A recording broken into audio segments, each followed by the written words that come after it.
Happy Flax and Fiber Friday. A lot of things distracted me from finishing this last week. I have 3 corners done, and as you can see, my design ended up pulling the corners in. I don't know, because I added trim on this side, so everything got bigger, but I'm okay with it because I like it. So each one ended up kind of evening out.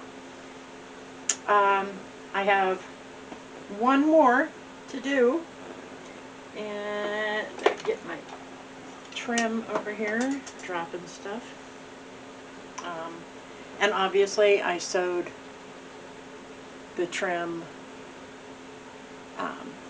trying to see the camera at the same time, so as I'm doing this. So I've got all of that sewn down. I really like how it looks. This is just going to be my special rug, I don't know, to put in front of one of my shelf units or something. Just as a pretty, and it's my colors. So I am going to go ahead and I'll fast forward it, but I am going to sew this down all the way around the edge, and then I will go ahead and buttonhole stitch. I will, once I get this sewn on, then I will fold that and go ahead and do a buttonhole stitch all the way around before I stitch it onto the rug. So I will stop this, and then I will fast forward through most of that stuff. So see you in a minute.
Okay, hopefully you could see what I was doing. It's really hard to stitch several feet away from my face.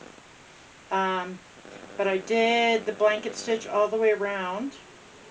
And now I'm just kind of going to go in quickly and just kind of baste the burlap in place, catching some of my rug hooking, but not going all the way through.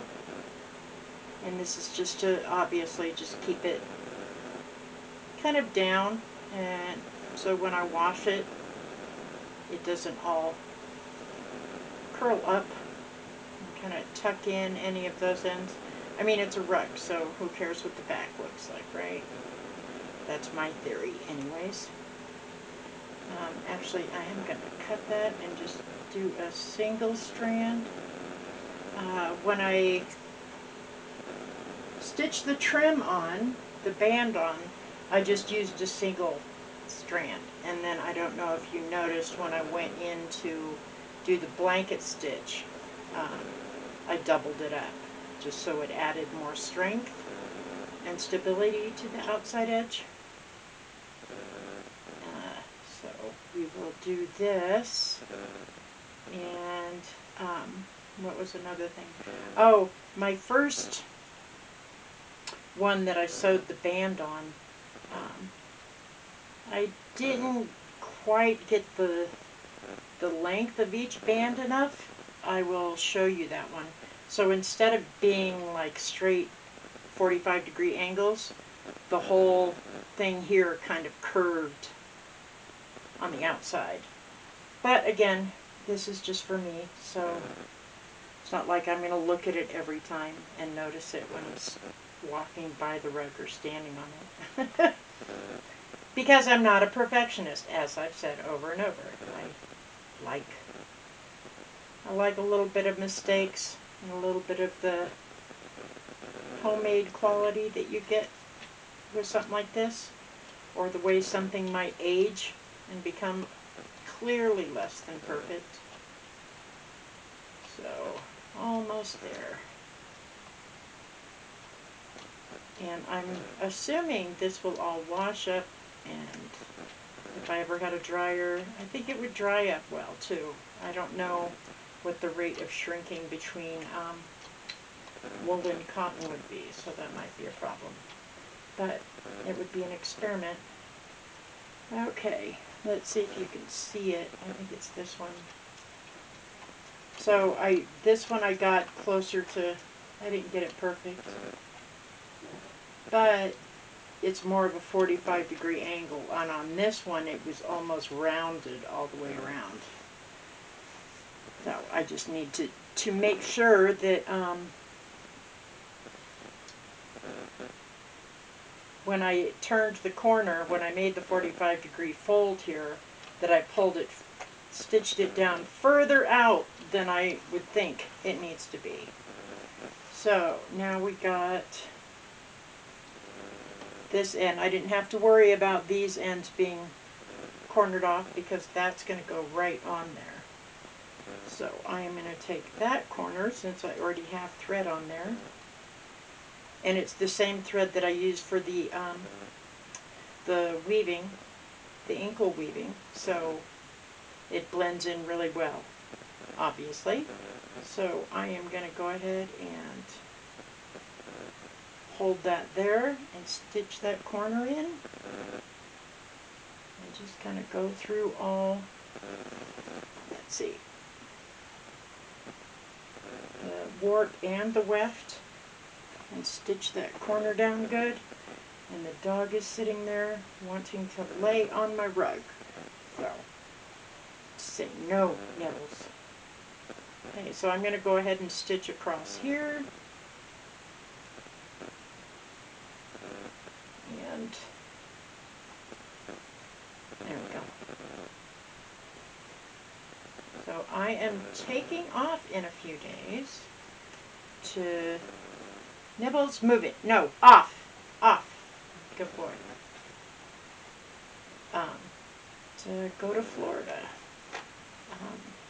And I don't know if I'm prepared for that. It's supposed to be like 90 degrees there.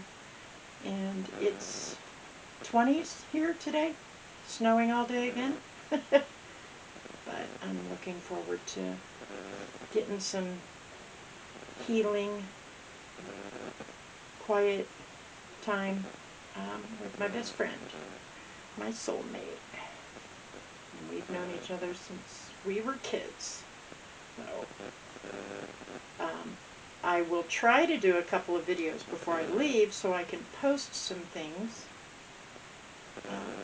So I can, you know, at least have some videos up while I'm gone. Because I'll be gone a few weeks. So hopefully that all works out. And I can come up with ideas and ways to film it. I really do want a camera that's just on my head so you can see what I'm seeing. Okay, so now I am going to go over the edge here, get the edge of the woven rug, tucking it inside or not all the way out with the square that I just created. And now I'm back at double thread, but that's okay. Alright, so I will finish this other side of this square, and I will come back and show you the finished product, and then probably find a nice place to put it and take a picture. And my back is not so pretty, but who wants the back side of a rug to be seen anyways? Right? Okay, well we're going to tie a knot in that and we will be back.